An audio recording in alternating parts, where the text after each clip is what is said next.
Hey folks, welcome to the program. Mark Harrigan here. Now, many of you, of course, know the gentleman to my left here, legend in the industry. This is Jerry Egan.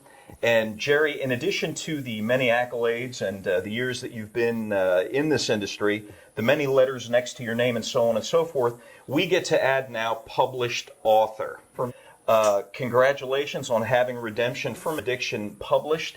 And like many 100,000 other people, I of course have half a chapter written of my book, and I never get back to it.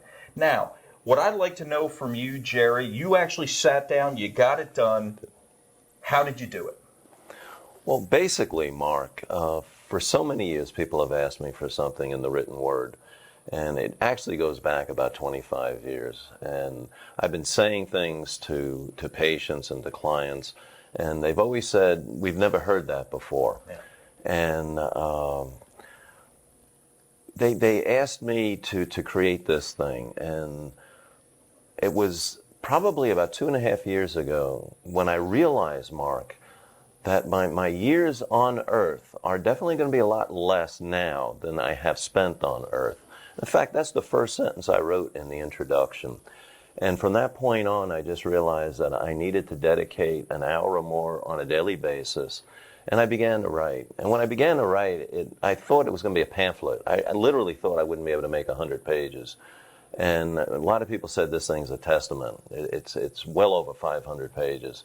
And it's just amazing that when you start writing with that kind of commitment, that desire. My commitment and my desire was to write a book that was for addicts and alcoholics. And I really didn't care about academia. This is not a research book.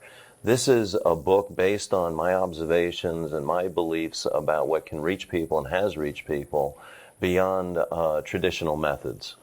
One of the things I found very interesting in the writing of this book was that as I committed that 1 hour, I was actually able to practice my own kinds of philosophies, because there's certain language in the book that certain people know me, but I'm not going to say here on camera. And it's basically your feelings get in the way. Your feelings can defeat you. So sometimes you don't feel like doing something. I never let a feeling get in the way of the completion of this project, Mark. What I did was I put my feelings aside, and I got to my computer and I began. And sometimes I would be on this book for 5, 6, 7 hours straight. And all I started with was just, that moment. Let me just sit down and start to write.